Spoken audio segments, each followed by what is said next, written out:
It shows he has 5 assists and he's at 100 gold per minute.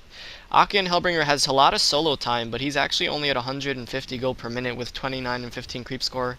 And Black has a 40, 46, and 25 creep score and 260 gold per minute. I'm gonna discuss the items, but that took a lot longer than I expected, so let's get back in the game. Yeah, it's just like I just noticed that Witch Slayer, picked up the Steam Boots, as you said. He's probably gonna go for the Portal Key next and go play for a much more like gank orientated hero than he's normally played in Han. I mean, Lion in Dota has played as a ganker more often, more as a solo mid hero, but in Han we don't see that often. So pretty interesting to see how that works out. As we don't have, oh, the sticky bomb goes onto the creep. Yeah, Hellbringer. Actually, Slither gets his ultimate off right before he goes down, so that's really nice on his part. I don't believe it's gonna kill anyone, but it's gonna give them a little bit. Yeah, it's gonna put them a little bit of. Yeah, they're gonna be sitting really low. Sorry, I got caught off guard right there. I was looking at something else. But Bombardier still has ultimate up, so it's gonna be hard for him to push the lane, especially on this little narrow. I mean, it's not really that narrow, but his ultimate covers the entire thing. I'm pretty sure, so he can hold him off pretty effectively. Yeah, but I just wanted to say like Slither just needs to put out wards and wards and more wards, and he doesn't actually have to get near the tower. This Bombardier is probably not going to be that effective. Depends really how they work it.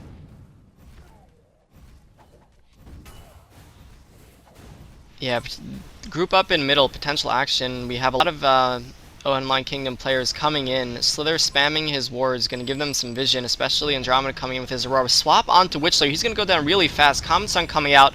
Ultimate from Bombardier and Pebble Stun. He's going to go down from No Tail, who takes him out.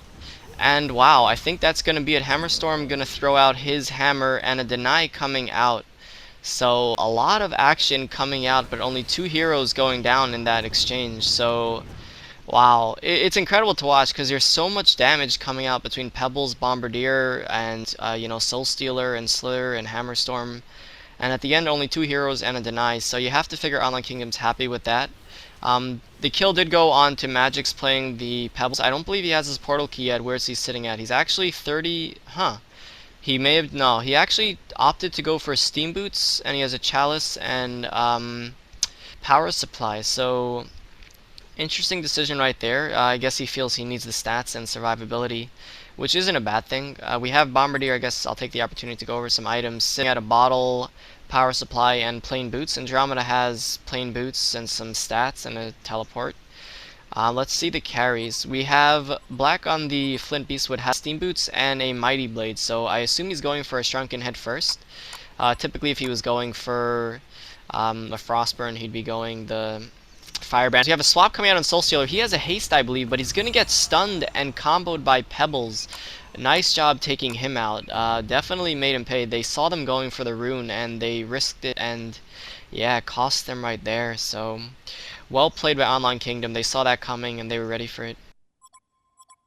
Yeah, what I really like what Online Kingdom are doing, they're like pressurizing the mid lane and keeping the action going. And while all that happens and all the action goes down, and the pushing on and those team fights, if you want to might call them, they're not really. They're more like clashes, and I don't know. But while all that happens, like Black is just free farming. He's just free farming and even more free farming, and in the end, that could really come back onto MSI because they don't have anybody like any carry that is really can live up to the amount of damage that Sniper or Flint Beast can put out in late game.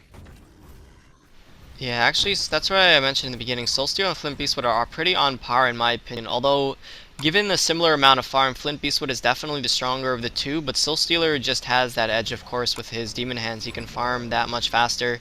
Gonna take out a couple of stacks in the jungle right here.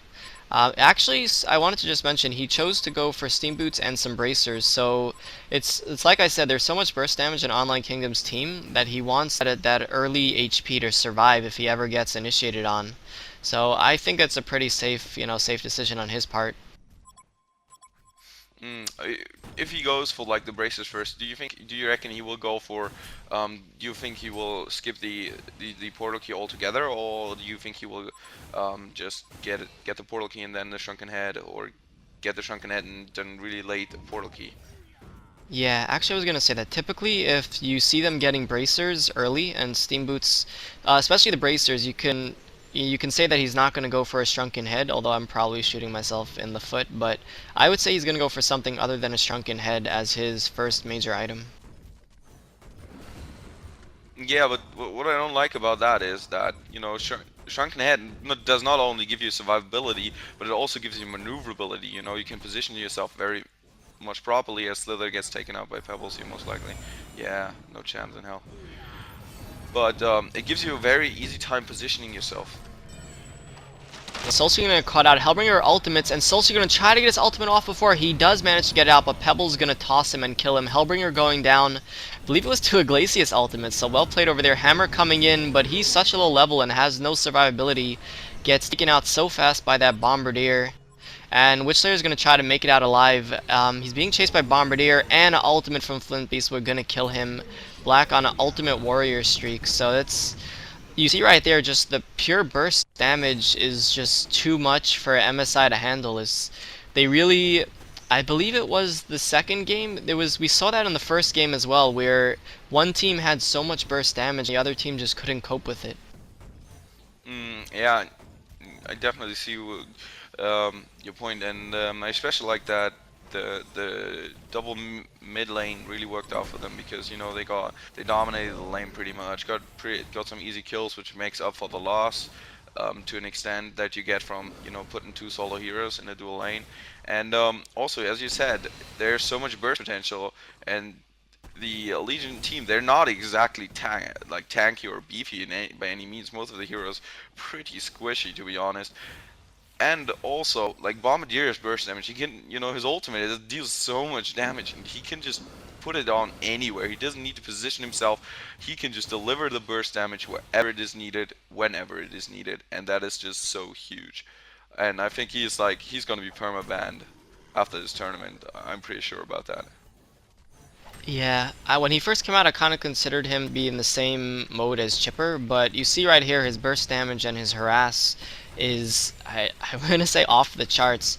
Ja was saying last game that he spoke to Chu, who's well known for playing Bombardier, and suggesting that Bombardier, with his recent buff making his ultimate an instant cast, possibly made him overpowered. I tend to agree. There are certain heroes that they're not especially overpowered simply because they take a certain amount of skill to play, and by making his ultimate instant, they remove the skill, the skill requirement from him. I mean, his sticky bomb still requires skill, but I feel they just made him a bit too easy to play. I would expect them to reverse that change and to make his ultimate not an instant cast anymore, honestly. Yeah.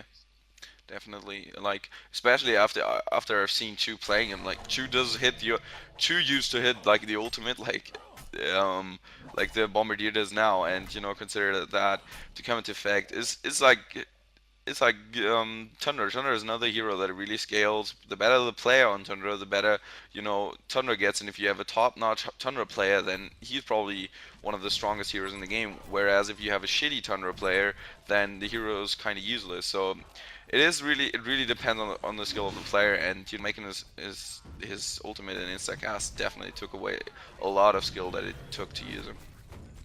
Yeah, we actually see No Tail and Solskjaer going for a portal key, so he did do what I suggested and not going for the shrunken head first. We have some action in mid, so I'm not going to discuss it, but I actually would tend to disagree quite strongly, and I'll just waiting for the action to die down before I say why.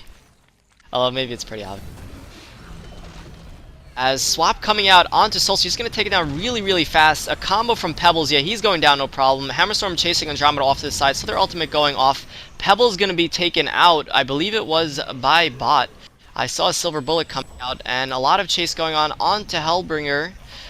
He's going to get taken out by a Slither Ward, and Hammerstorm beating onto Flint, so they towered over really, really far and going to pay the price. Slither going to make it out with just barely a slither of life, and Hammerstorm chasing Bombardier, but he's going to get away just fine. So wow, there is so much abilities coming out right there. Yeah, it's a good thing that we have video and not just going on my description of the fight, because that was very impressive. They did dive a bit too far and they got split off. Um, so definitely MSI win. That was definitely they pulled it out quite well, especially considering that Soul Stealer was swapped and taken out fairly early on in the fight.